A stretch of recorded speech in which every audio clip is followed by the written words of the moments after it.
Okay, so we're going to begin our writing lesson today, okay?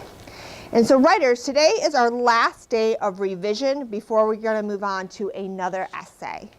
So today I want to teach you a new strategy, and it's gathering evidence. Your evidence can be a sort of thing that makes people either shrug, or it can be the kind that makes people pause and say, you know what, you're right.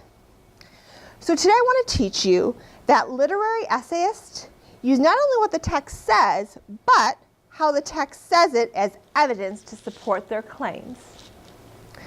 So like I said, Mr. Heckema and I have been talking at meetings to each other. And while your class has been growing ideas about dog in the book Fox, my class has been growing ideas at Churchill about fox. And they think fox is the worst kind of wickedness.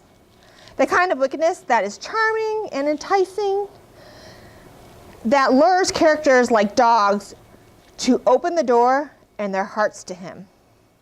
My class has decided that although he seems charming on the outside, he is really very poisonous. One of their claims is fox is poisonous because he destroys things. Would you guys agree? Thumbs up or thumbs down? Okay. The kids in my class have also been trying to find evidence. My class thought it was boring to support the idea that fox is poisonous by showing where fox whispers to magpie, convincing her to leave dog. Instead, they've been noticing the way the author, Margaret Wilde, uses literary devices to portray fox. I'll put this book right over here. Do you want me to tell you what my class have noticed to see if you can notice them yourself, or do you want me to see if you can notice them yourself first? Yourself first? Okay, let me just show you a tiny bit, and then you can try it, okay?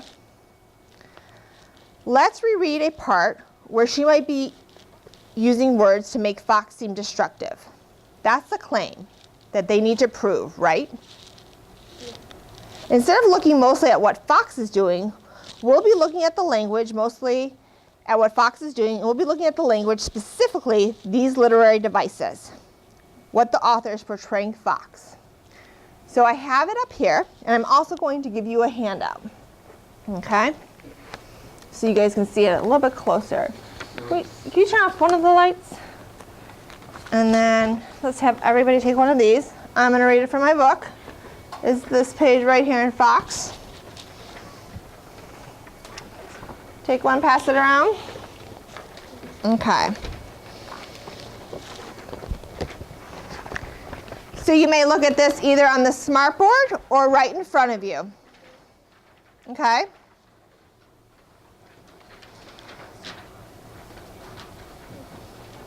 And I'm going to read it to you. If you have extras, just put them right next to you, okay?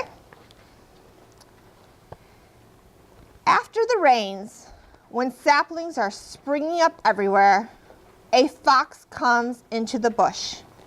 Fox, with his haunted eyes and rich red coat, he flickers through the trees like a tongue of fire. And magpie. I want you to look to see if the author, Margaret Wilde, uses one of these literary devices on the chart to support the idea that fox is the kind of character who ruins things. Okay? Turn and talk with your partner and look for specific word choices the author has made.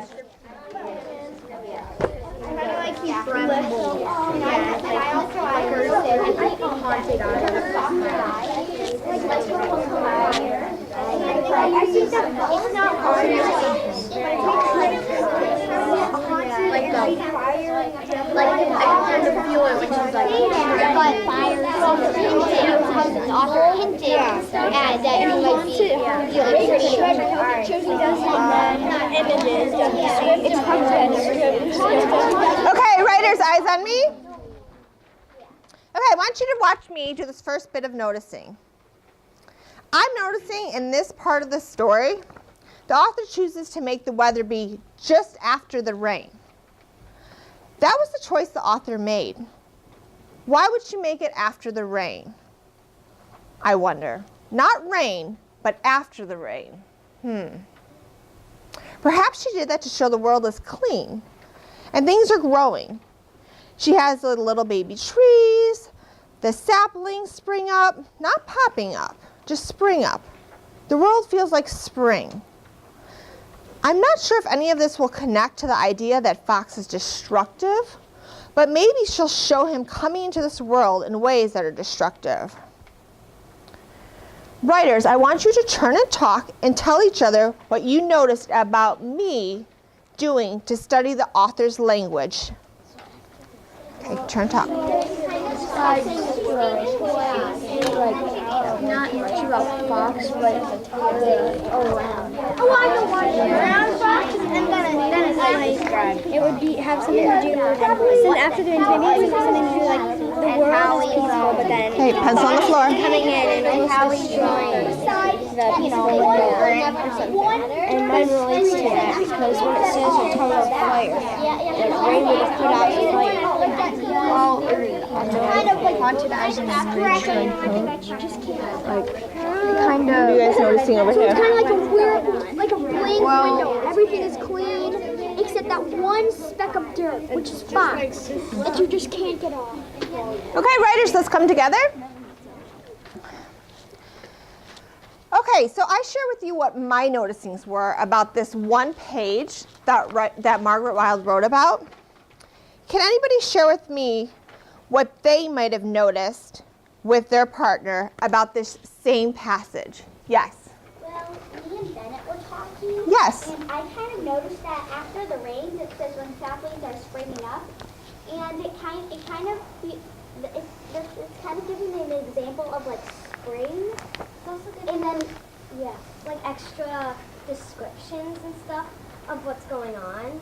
Okay. And when Fox comes in, he is actually kind of destroying things because it's spring and it's happy. Then it says Fox. It says a fox comes into the bush, fox with its haunted eyes and rich red coat. Okay.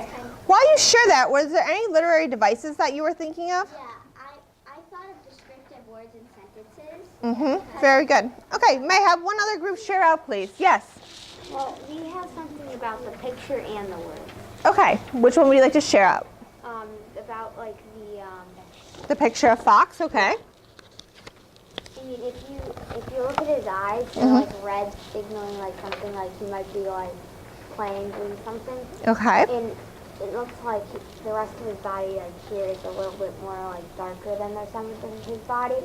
And I think that might mean like Margaret Wilde might be trying to hint that like he's like it's showing that he's kind of evil. Okay. Were there any literary devices that you were thinking of as you were looking through this? Not really. I just No? only noticed that. Okay. Okay. Hands down. So writers, today you'll be adding literary language to your drafts today that are on your Chromebooks. Remember to use all the other tools and resources you've learned about to make your literary essays even better. You'll spend some time rereading your drafts and thinking, what does my draft need? You may need to add mini stories, quotes, lists, and examples. And don't forget to add those transitions. Those glue everything together. You have a lot to do today. Okay? So off you go, writers.